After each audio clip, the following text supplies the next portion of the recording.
Welcome to Wrestle Capsule. My name is B, and this is a channel where you're going to be getting your dose of pro wrestling talk. And today's episode is going to be an array of topics. Now, as of late, I've been talking a lot about the bloodline.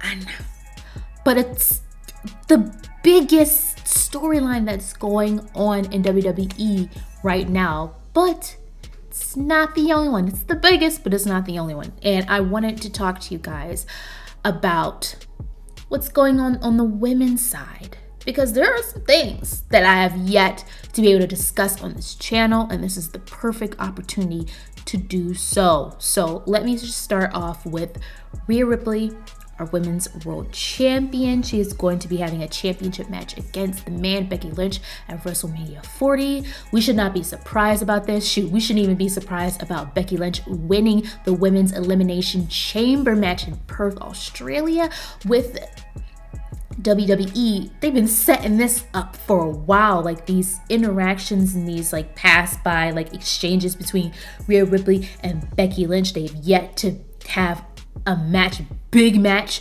and now it's going to be on the grandest stage of them all. And thinking about this makes me think about comparing Rhea Ripley to Bianca Belair. I mean, they came up to the main roster around the same time. They're very similar in stature. They're strong, muscular, athletic women. Their title reigns have been top tier, and I admire them so much. And it's interesting because both of these women have had quite a few interactions with the Horsewomen. Not all of them, and I'm gonna get into that, but the majority of them.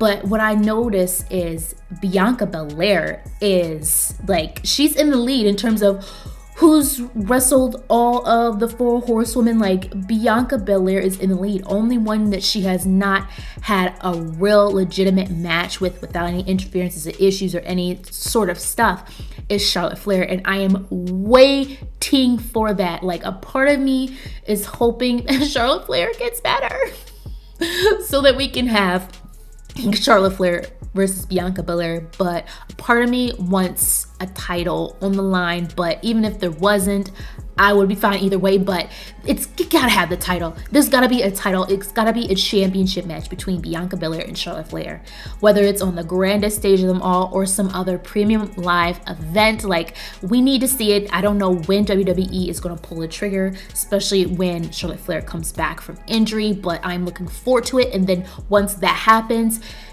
Bianca Belair can finally say that she has wrestled all four of the Horsewomen. Fire. Sasha Banks, Charlotte Flair, Becky Lynch, and Bayley. Like, she'll be able to say that. But when I look at Rhea Ripley, our women's world champion, I feel like she's been held back a bit. And I don't know what the reason is. If you guys have an idea, let me know in the comments down below. But there was a huge push for Bianca Belair, especially this whole, I don't even want to get into the whole thing with Bianca Belair and Becky Lynch, because that thing at SummerSlam it pissed me off, okay? What the hell is even that? And I don't want to get into it because it gets my emotions up and down and it starts heating up like a fire. I don't want to talk about it, but that ended the way that it needed to end. But when it comes to Rhea Ripley, okay, she had that amazing match with Charlotte Flair. And let me say something about Bianca Belair one more time. That match with Sasha Banks, oh my goodness. That match brought me to tears. It's the very same way I felt about the Rhea Ripley versus Charlotte Flair match. Those two matches, oh my gosh. It's not surprising to me that it was Charlotte Flair and Sasha Banks putting over these two talents, because I've always seen Charlotte and Sasha as ring generals in WWE. Back to Rhea Ripley. Now, she's had that amazing match with Charlotte Flair at WrestleMania. She's had a match with Bayley on Raw. I wonder if WWE is counting that, or if they're gonna do something bigger with Bayley and Rhea. But they've had a match on Raw. I think it was 2023. She's about to have a match. Rhea's about to have a championship match with the man Becky Lynch at WrestleMania 40. But Rhea Ripley has not had a match against Sasha Banks. So even when we get that women's world championship match, Rhea and Becky, she's still gonna be missing Sasha Banks, so she's still gonna be held off. If Bianca Belair does not have her match with Charlotte Flair soon, and Rhea Ripley has her match with Becky Lynch, WrestleMania 40, like that's already set in stone, then they're gonna be even. And it's gonna be easier for Bianca Belair to get that match with Charlotte Flair, because Charlotte Flair's still in the company. It's Sasha Banks that's not there. So I wonder how that's all gonna play out. So what I see now is they're just making Rhea Ripley catch up. Like, she's just trying to catch up, because these two women, I've always believed this, Rhea Ripley and Bianca Belair have become that new set of standards. Like, they've become the new standard. You had the Four Horsewomen giving back to the talent, and it just seems like Rhea and Bianca are at the top of the top of the top. They are main eventers. Rhea Ripley and Bianca Belair have become the new blueprint, that new talent that's coming in, going to the main roster, coming out, debuting. They're gonna work their way up to Rhea and Bianca. And when you can beat them, then you're gonna be looking like, the hot tamale. Like, that's how WWE has been building these two up. But yeah, Rhea Ripley just trying to catch up at this point. Now, this whole thing with Bayley and Damage Ctrl, with Dakota Kai turning on Bayley, there was a lot of people that were expecting it. There was a lot of people that wasn't expecting it. I was in the boat of not expecting it. I don't know, my naivety took over me. I was like, no, Dakota Kai is on Bayley's side. And it's crazy because Bayley was so apprehensive in the first place. She was very standoffish when Dakota came to her rescue. When Io Sky, Asuka, and Kairi Sane were going to attack Bayley, like, Dakota Kai came to Bayley's rescue. Like, Bayley was like, Heifer, aren't you with them? Like, am I supposed to trust you? I trusted them. You see what happened to me? I got beat up. I got beat up on SmackDown. Like, what is this? But with Dakota Kai turning on Bayley, oh my gonech. Like, it was a curveball, but it was a good curveball, because now it really is, Bayley against the world, Bayley against Damage Ctrl. Like, this is crazy. This is a 1-on-4. This is bad. This is so bad. And what's interesting to me is now Naomi is looking like she's gonna be in the picture. Like, even with the past SmackDown, with the interaction between Naomi and Bianca, like, Naomi's feeling sorry for Bayley. Bianca like, girl, what you feeling sorry for? Okay, she the reason why I lost. The reason why I lost my championship. Okay, the lies and the cheat. Don't be feeling sorry for Bayley. She getting what she deserved. And Naomi's like, but I feel bad because now, like, she's getting effed up. Like, I got a heart, man. Like, Bianca had no sympathy. None. And oh my gosh, it's crazy because I was talking to one of my wrestling friends, and they were talking about how they would have loved to see Sasha Banks come back during that time of, Bayley versus Io Sky for the women's championship at WrestleMania 40. And, Damage Ctrl, the rest of Damage Ctrl trying to come in and interfere and mess it up so Io can retain. And Sasha Banks come out to the rescue to have her girls back. Like, we're not going to get that.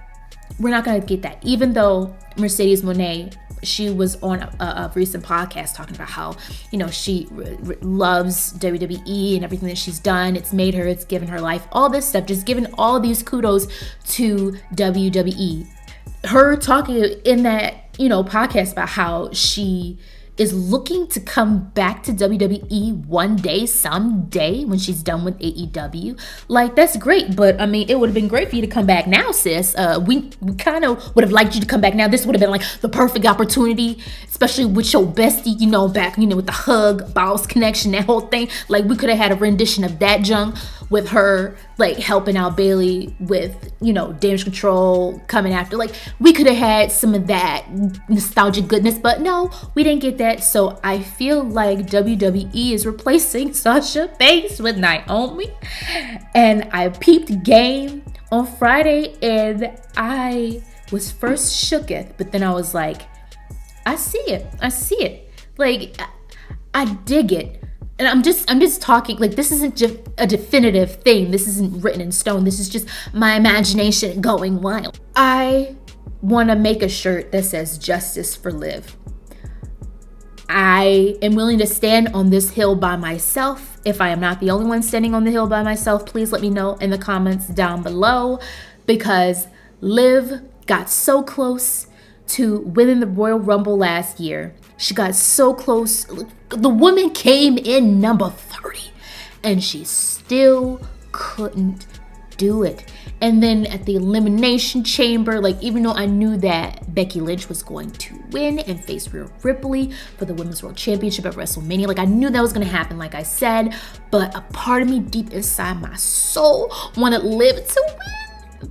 And honestly, I would have been so satisfied to see Liv Morgan win the Elimination Chamber match, because Rhea Ripley and Liv Morgan got some history. I mean, they were a tag team. They got history. And I know that Liv Morgan is on this. She's on this tour. She's on this tour to F people up. She's on tour, the payback tour. Like, she's ready to snap some heads, okay? And I get it.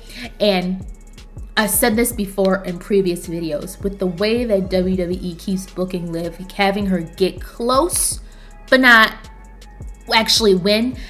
I don't know about y'all, but I know this would, if I was Liv, I would be fed up and I would just straight turn to freaking Extreme Liv and start tearing stuff up in the back. I know she pissed and I need her to get some payback and I need some people to get some comeuppance. Gosh, Becky Lynch pissed me off with getting in Liv Morgan's match against Nia Jax. I get Becky and Nia Jax got beef, got tenderloin, but Liv was pissed off. But I love how Liv was able to get payback on Becky Lynch.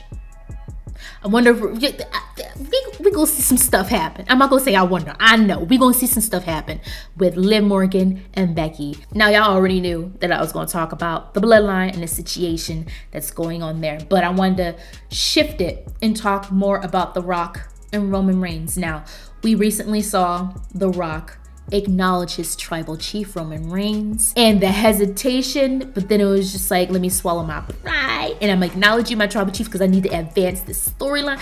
Like, I am gonna say it, I am waiting for The Rock to betray Roman Reigns. I know it's going to happen. I believe it in my soul.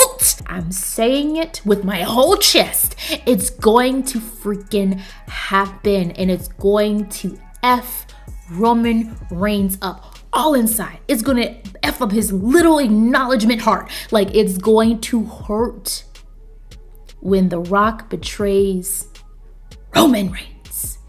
And why? The Rock initially was wanting to be at the head of the table. I don't think that just went away. Yeah, you guys are blood, y'all cousins, you know, what up, cuz? Like, we family. I get it, but I know The Rock is on this power trip right now. I mean, he is the board of directors. Let's bring a little bit of reality into the mix. But even if you don't bring reality into the mix, storyline wise, I know he wants to be at the head of the table. Let's be real here. I know he wants to overthrow him, but he loves his cousin. And I know this is all part of the plan. All the signs are there. And what's interesting to me is a friend of mine brought it up that this is very similar. And I had to think about it for a second.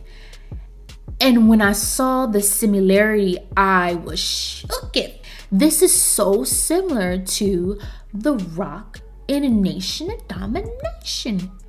With The Rock, when he overthrew Farouk, and then he had the rest of the people in Nation Domination be on The Rock's side. Like how he did a switcheroony. I wonder if The Rock is going to have Jimmy, going to have Solo, Shoot, even have Paul Heyman be on his side.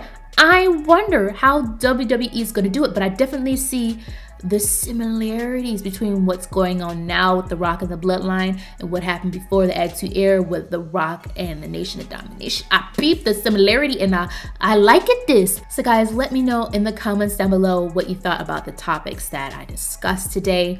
Don't forget to like, comment, and subscribe for more episodes. Thank you guys so much for watching. Signing off. Bye.